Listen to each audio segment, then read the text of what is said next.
Halo sahabat PS Media, apakah sahabat calon guru, guru pemula, atau guru yang sudah malang melintang dalam kancah pendidikan di tanah air? Sahabat perlu menonton video ini sampai tuntas biar puas. Sebagaimana jargon channel ini, guru sebagai pembelajar yang harus terus belajar dan mengembangkan diri.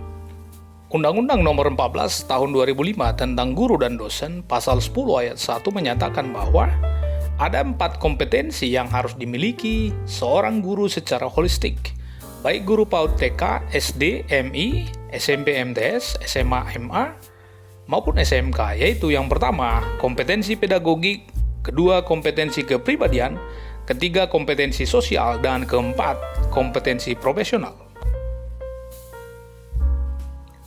Kompetensi adalah seperangkat pengetahuan, keterampilan, dan perilaku yang harus dimiliki, dihayati, dan dikuasai dalam melaksanakan tugas keprofesionalan.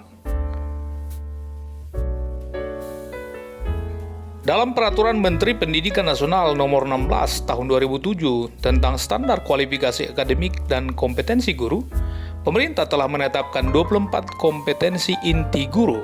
Berikut kami hadirkan khusus untuk sahabat PS Media. Yang pertama, kompetensi pedagogik. Kompetensi pedagogik berkaitan erat dengan penguasaan dasar-dasar pendidikan untuk mengelola kegiatan pembelajaran, seperti menguasai karakteristik peserta didik dari aspek fisik, moral, sosial, kultural, emosional, dan intelektual. Berikutnya, menguasai teori belajar dan prinsip-prinsip pembelajaran yang mendidik.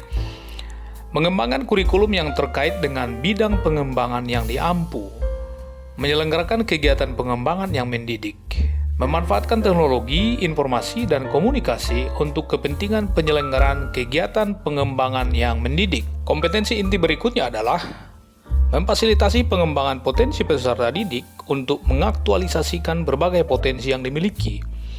Selanjutnya, berkomunikasi secara efektif, empatik, dan santun dengan peserta didik.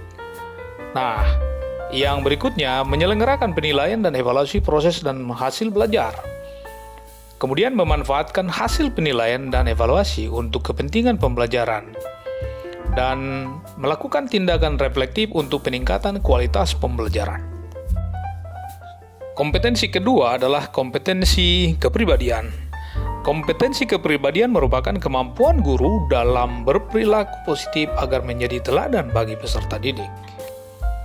Indikator ke-11 adalah bertindak sesuai dengan norma agama, hukum sosial, dan kebudayaan nasional Indonesia. Ke-12, menampilkan diri sebagai pribadi yang jujur, berakhlak mulia, dan teladan bagi peserta didik dan masyarakat. Yang ke-13, menampilkan diri sebagai pribadi yang mantap, stabil, dewasa, arif, dan berwibawa. Ke-14, menunjukkan etos kerja, tanggung jawab yang tinggi, rasa bangga menjadi guru, dan rasa percaya diri. Ke-15, menjunjung tinggi kode etik profesi guru.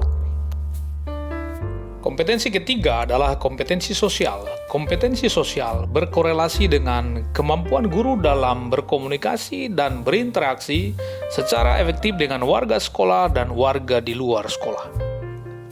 Indikatornya adalah 16. Bersikap inklusif, bertindak objektif, serta tidak diskriminatif karena pertimbangan jenis kelamin, agama, ras, kondisi fisik, latar belakang keluarga, dan status sosial ekonomi. Ke-17. Berkomunikasi secara efektif, empatik, dan santun dengan sesama pendidik, tenaga kependidikan, orang tua, dan masyarakat. Ke-18. Beradaptasi di tempat bertugas di seluruh wilayah Republik Indonesia yang memiliki keragaman sosial budaya. Dan ke-19, berkomunikasi dengan komunitas profesi sendiri dan profesi lain secara lisan dan tulisan atau bentuk lain. Kompetensi yang keempat adalah kompetensi profesional. Kompetensi profesional bersinggungan dengan penguasaan keilmuan yang mendalam, disertai pengembangan diri secara berkelanjutan. Indikatornya adalah menguasai materi, struktur, konsep, dan pola pikir keilmuan yang mendukung mata pelajaran yang diampu. Berikutnya, menguasai standar kompetensi dan kompetensi dasar mata pelajaran atau bidang pengembangan yang diampu. Kemudian, mengembangkan materi pembelajaran yang diampu secara kreatif. Berikutnya, mengembangkan keprofesionalan secara berkelanjutan dengan melakukan tindakan reflektif. Yang terakhir atau ke-24, memanfaatkan teknologi informasi dan komunikasi untuk berkomunikasi dan mengembangkan diri. Demikianlah kami paparkan 4 kompetensi guru beserta 24 kompetensi inti yang harus dimiliki guru agar mampu mengajar, mendidik, dan melatih siswa. Mengajar dari yang tidak tahu menjadi tahu, mendidik dari yang tidak beretika menjadi beretika, serta melatih dari yang tidak terampil menjadi terampil. Orang bijak berkata, tugas pendidik modern bukanlah menebangi pohon, tetapi mengairi gurun. Salam perubahan!